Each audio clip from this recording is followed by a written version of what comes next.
And this I did for 7 long hours, every night, just at midnight. But I found the eye always closed, and so it was impossible to do the work, for it was not the old man who vexed me, but his evil eye.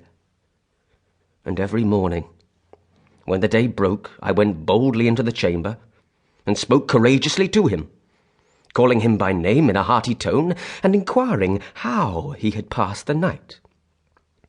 So you see, he would have been a very profound old man indeed to suspect that every night, just at 12, I looked in upon him while he slept.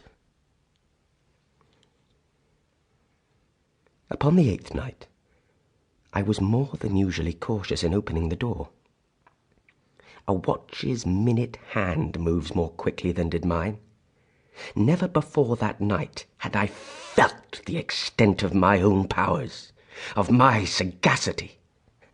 I could scarcely contain my feelings of triumph to think that there I was, opening the door little by little, and he not even to dream of my secret deeds or thoughts.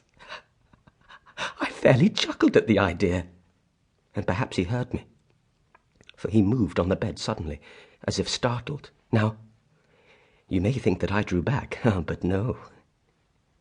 His room was as black as pitch with the thick darkness, for the shutters were close fastened through fear of robbers, and so I knew that he could not see the opening of the door, and I kept pushing it on steadily, steadily.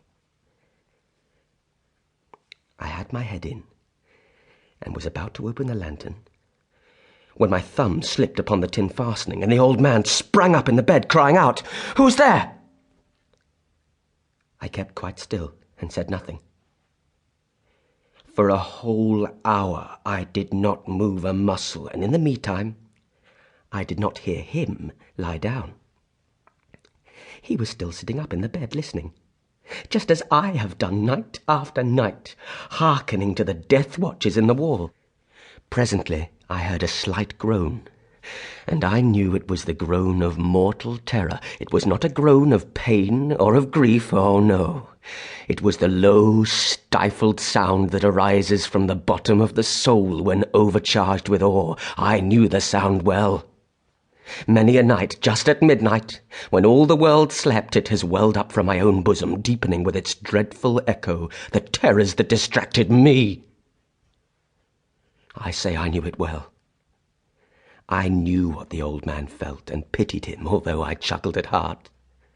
I knew that he had been lying awake ever since the first slight noise when he had turned in his bed.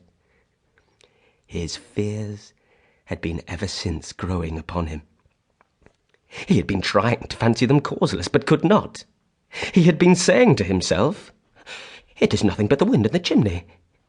It is only a mouse crossing the floor, or it is merely a cricket which has made a single chirp." Yes, he has been trying to comfort himself with these suppositions, but he had found all in vain,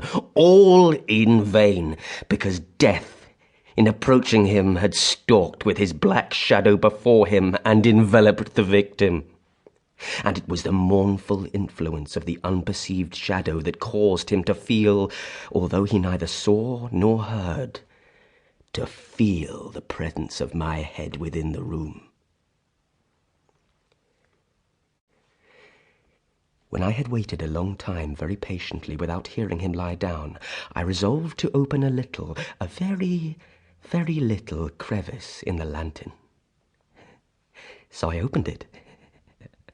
You cannot imagine how stealthily, until at length a single dim ray, like the thread of the spider, shot out from the crevice and fell upon the vulture eye. It was open. Wide open, and I grew furious as I gazed upon it.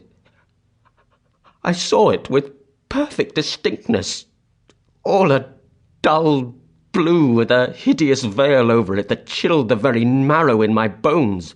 But I could see nothing else of the old man's face or person, for I had directed the ray as if by instinct precisely upon the damned